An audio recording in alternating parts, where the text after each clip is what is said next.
Shalom, saudara-saudariku dan para sahabat insani yang dikasihi Tuhan.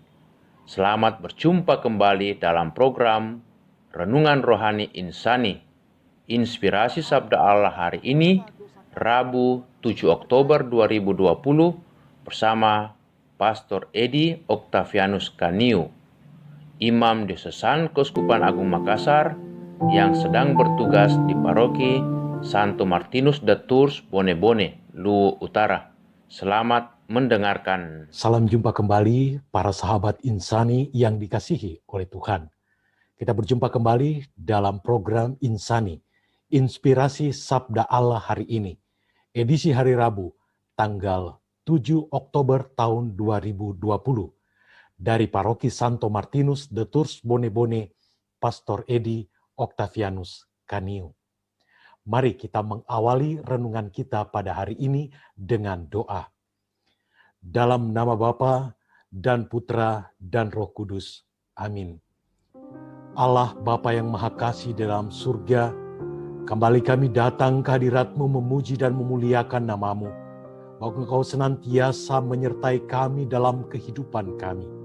Kami percaya bahwa saat yang berharga yang Kau berikan kepada kami saat ini merupakan kesempatan bagi kami untuk membaca dan sedikit merenungkan sabda-Mu yang kudus.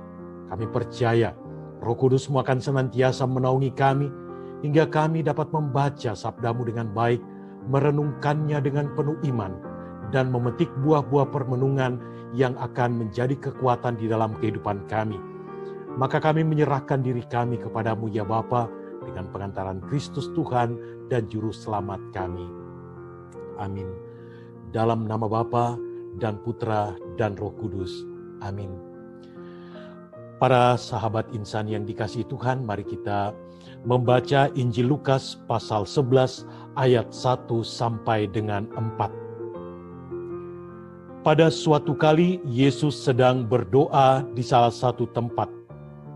Ketika ia berhenti berdoa, berkatalah seorang dari murid-muridnya kepadanya, "Tuhan, ajarlah kami berdoa, sama seperti yang diajarkan Yohanes kepada para muridnya."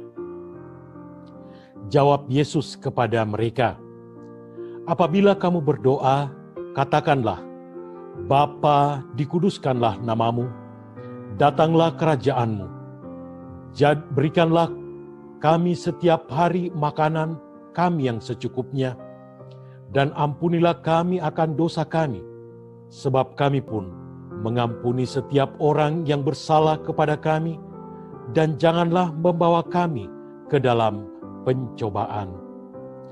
Demikianlah Injil Tuhan.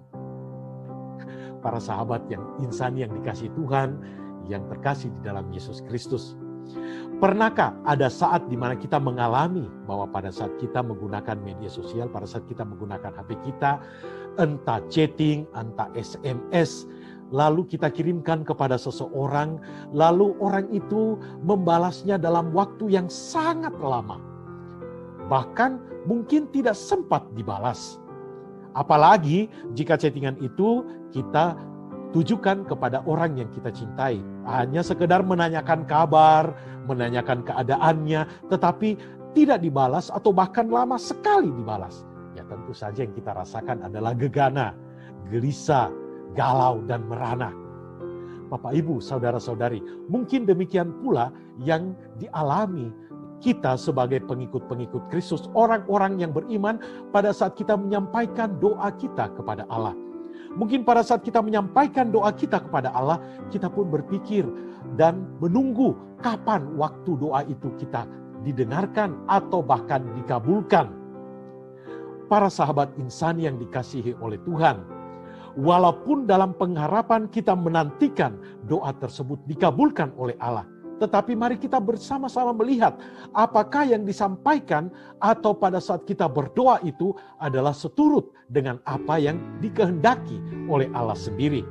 Nah, melalui Injil hari ini, Yesus Kristus Tuhan kita mengajarkan kepada kita bahwa kalau kamu berdoa, katakanlah ini. Dan Kristus mengajarkan kepada orang-orang yang bertanya kepada Dia, tentang bagaimana berdoa dengan baik yang seturut dengan kehendak Allah di surga. Dengan mengajarkan ini, Yesus mengajak mereka untuk kembali mengakrabkan relasi mereka dengan Allah sebagai Bapa dan juga relasi mereka sebagai manusia yang juga adalah anak-anak Allah. Dan Yesus mengajarkan doa yang sangat sederhana kepada mereka, para sahabat insan yang terkasih. Dalam doa yang sederhana itu, Yesus mengajarkan hanya ada 5 kalimat doa. Ada 2 kalimat doa pengharapan dan ada 3 kalimat doa yang bersifat permohonan untuk kepentingan diri sendiri dan kepentingan mereka. Yang pertama, kalimat doa pengharapan. Dalam kalimat doa pengharapan ini ada 2. Yang pertama itu adalah dikuduskanlah namamu. Memang kita seringkali mengatakan bahwa dikuduskan namamu itu memuji dan memuliakan Tuhan. Tetapi selain itu, hal ini merupakan sebuah pujian bagi Allah dan juga merupakan sebuah doa pengharapan agar nama Allah selalu dikuduskan dalam kehidupan kita.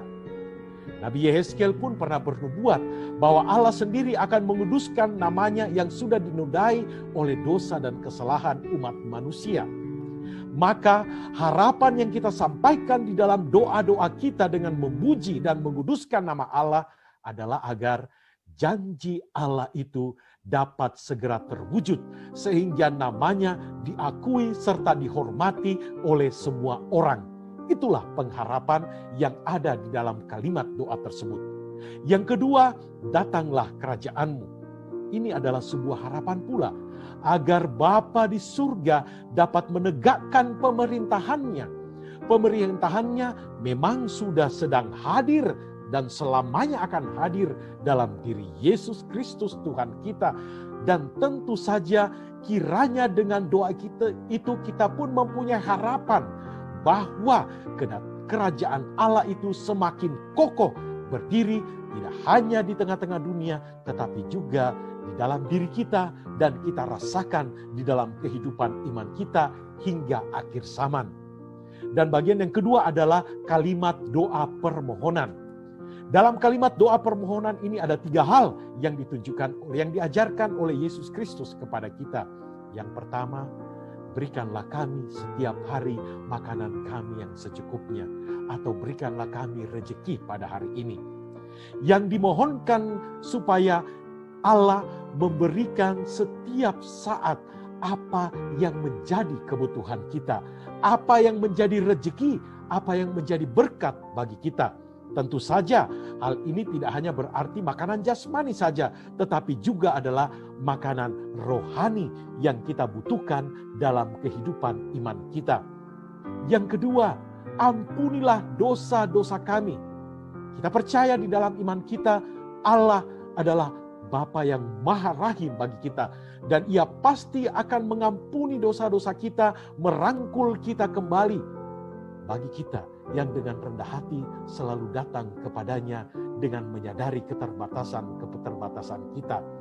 Sebab kami pun mengampuni setiap orang yang bersalah kepada kami. Para murid diajarkan supaya tidak hanya memohon pengampunan kepada Allah, tetapi juga diberikan kekuatan untuk mengampuni orang-orang yang mungkin bersalah kepada mereka. Saya kira hal ini pun juga terjadi dan dianjurkan pada kita.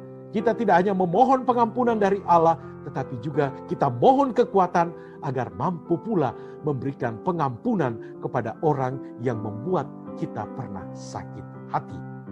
Dan yang ketiga, janganlah membawa kami ke dalam pencobaan. Orang-orang Yahudi percaya bahwa segala sesuatu berasal dari Allah, termasuk pencobaan yang mereka alami dalam kehidupan mereka. Oleh karena itu, Tuhan Yesus mengajarkan kepada mereka supaya memohon agar Tuhan jangan memasukkan mereka ke dalam pencobaan. Tentu saja, hal ini pun juga merupakan permohonan-permohonan yang seringkali kita sampaikan ke hadirat Allah.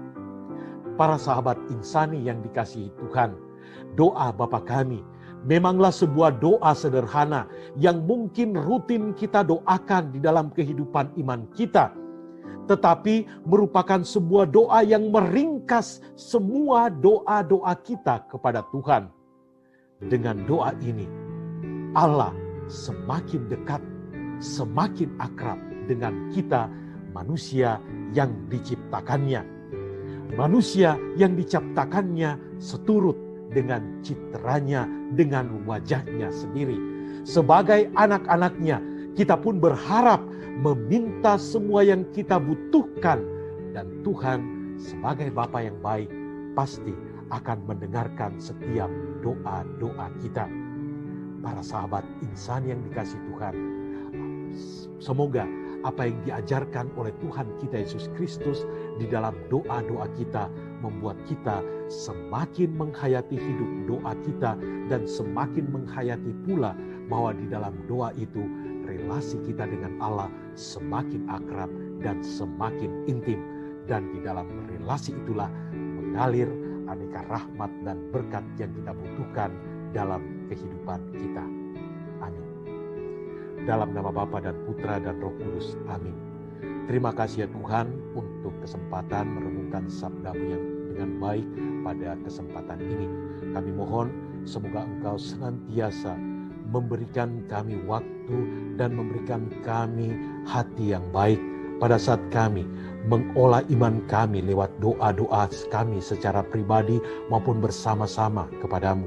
Semoga di dalam doa-doa kami itu nama-Mu senantiasa kami muliakan, dan kami pun menyadari bahwa semoga di dalam doa-doa kami itu kami semakin dekat dan semakin akrab di dalam iman kami kepadamu. Turunlah berkat Allah yang Maha Kuasa atas saudara-saudari sekalian, dalam nama Bapa dan Putra dan Roh Kudus. Amin. Terima kasih saudara-saudariku dan para sahabat insani yang telah mendengarkan sabda Allah. Saya, Pastor Marcel Lolotandung, mengucapkan berlimpah terima kasih kepada Pastor Edi Octavianus Kaniu.